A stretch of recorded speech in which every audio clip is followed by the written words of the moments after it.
it's Rod with the Photo Fair. I've got another photo video for you guys. This time I'm looking at a piece of new gear that I picked up recently.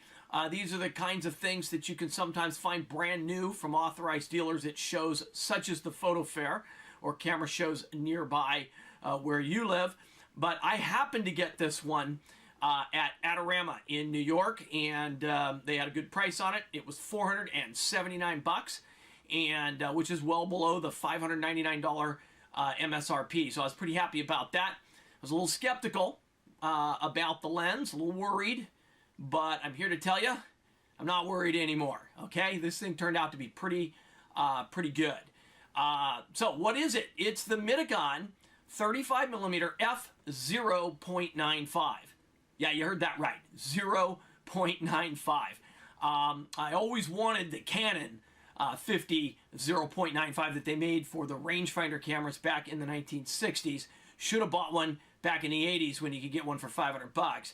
Those babies go for like $4,000 today. So I won't be buying one of those. But I'm here to tell you that this little Mitakon lens, okay, which is right here, okay, is probably sharper than that old Canon lens. You know, it ought to be. 50 years later, technology has marched ahead, and optical design is better today than it's ever been before. So first off, I got to tell you, I'll be throwing some sample photos up, and you can check my Twitter feed at Rod Sager, and I've got some higher resolution pictures that I shot with this lens. Really can't show you much on a 1080p video, but I will show you how you get that nice shallow depth of field. Here's a little sample of that shallow depth of field right here. Take a look. So you can see this thing has a real shallow depth of field at 0.95 and focused at the minimum focusing distance of roughly 1 foot. Okay, so first of all, it came, and I'm not really doing an unboxing here, but it came in this box. So just a little cardboard deal on the outside tells you what it is. But then look at this case. This is like leather, guys, or leatherette, but get it in front of the camera here. A little lens cap they included with it. A little presentation case, kind of a tan and black. I mean, it's pretty sweet. You know, they classed it up quite a bit. But really, how's the lens, right? I mean, a 0.95, that's faster than f1.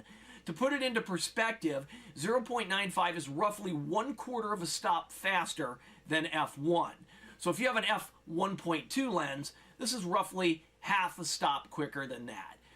The real thing isn't so much the low light. Obviously, at f0.95, you're going to get that extra half stop shutter speed. And in certain situations, that could be the difference between a soft image and a sharp image. But really, it's about throwing that background as far out of focus as possible. And on the smaller sensor cameras, that's a little harder to do. And this is formatted for the APS-C size sensor. It will not cover full frame. So let's be clear about that. I happen to be using it on my EOS M5. It's offered in a mount for that. You can get it for Sony E-Series. You can use it on a Sony A7, but it'll crop down. And then, of course, the A6500, A6000, those will work fine. And I believe they might have had some mounts for some other APS-C cameras as well. If you want to shoot the 0.95 on Micro Four Thirds, they do make a 25 0.95. And that's specifically for Micro Four Thirds. It will not cover the APS-C. But since I shoot, my mirrorless camera is an EOS M5, I got this one for the M5. So first off, this thing is well made. It's all metal. There's not a nary a bit of plastic anywhere to be found on this thing. The focus is smooth, a little stiffer than I like focus, but not coarse. I mean, it's smooth. It's fine. And then you've got a Cine-style aperture ring here up in the front. Some people don't like the aperture ring in the front. I don't mind. It is Cine-style, so there's no click stops here. But that means you could, use this thing for video purposes if you want to, and you won't have those click stops. Okay, so I like it. Now, I put a shade on there. This lens does not come with a shade from the factory, Okay, so that's what the big old honking piece of glass looks like. It will flare on you guys. Now, it wasn't a horrible flare, but mainly it was kind of a contrast flare where it just kind of got real soft on the contrast when you had light coming in from, the front of the lens or from the side. Okay, so, few bucks, you can buy one of these lens shades. I got a whole box of these things here at my house, but you can buy lens shades on eBay. There's a metal shade. You can pick those things up for, $5, $6, $7. You can pick them up at Photo Fair. Next Photo Fair is not until March 3rd, though, so I'll forgive you if you don't go to Photo Fair and you pick one up on eBay. That'll be fine. But you can pick these up, literally for chump change. How is the lens optically? Well, take a look at a couple of these photos I've got right here.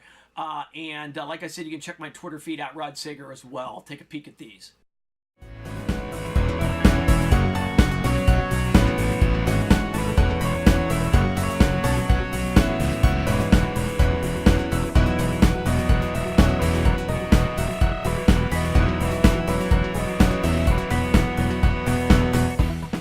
Okay, yeah, I think they're pretty good. I don't know, the 0.95 really just throws that background way out of focus. The bokeh on the lens is very good. Bokeh is one of those things that is very subjective. And some people like crazy, distracting bokeh where you get these weird, funny out of focus highlights and stuff. And that can be really artistic. But a lot of times you just want the background just kind of goes off into dreamland. And this lens kind of does that. It's a really nice bokeh. And at 0.95, you've got a razor thin focus, especially when you get right up to that focus at 1 foot, like I showed you in the clip earlier. And so you got to be careful. If you're not getting sharp images with this thing in the center, it's because you're out of focus. You've got a millimeter at best of depth of field. And, that's on a good day with a tailwind. When you stop this thing down, say around 1.4, it starts to get a little sharper. F2, it's excellent sharpness. And at f2.8, it's probably as sharp as anything you own. I mean, it's, dead sharp. In the middle, guys, as you move out towards the edges, it's definitely going to soften up on you. At 0.95, it's real soft in the corners. But at 0.95, who cares, right? You're throwing that background out of focus anyway. The lens is very crisp. I am shocked at how good this lens is. It's worth every penny of the $479 I paid for it. It's worth the $600 at retail price. So I can strongly recommend the lens. It's a lot of fun, and I'm delighted with it. So it is a little heavy. So the lens weighs like 400 and some odd grams. So it's basically a pound. Anyhow, that's all I really got on this lens right here. It's fantastic. I highly recommend it. And I'm going to do a Couve Camera blog post about this lens. I did do about a year ago a blog post on Couve Camera about the Camlin 50mm f1.1, and I'm probably going to do a little short video on that lens, kind of, maybe a series on fast glass here on YouTube. This lens is substantially better than that lens, but of course that lens is half the price. So we'll do a video on that, and we'll talk about that one as well. Again, Mitakon Speedmaster 35mm f0.95. Get them for around 500-ish out there in the universe. It's sharp, it's crisp, it's a good lens, it's worth every penny, and you will have a ton of fun with that delicious bokeh at 0.95. Until the next Photo Fair, March 3rd, 2018, I'll see you next time here on YouTube or out at the camera shows. Have a good one, and Happy New Year.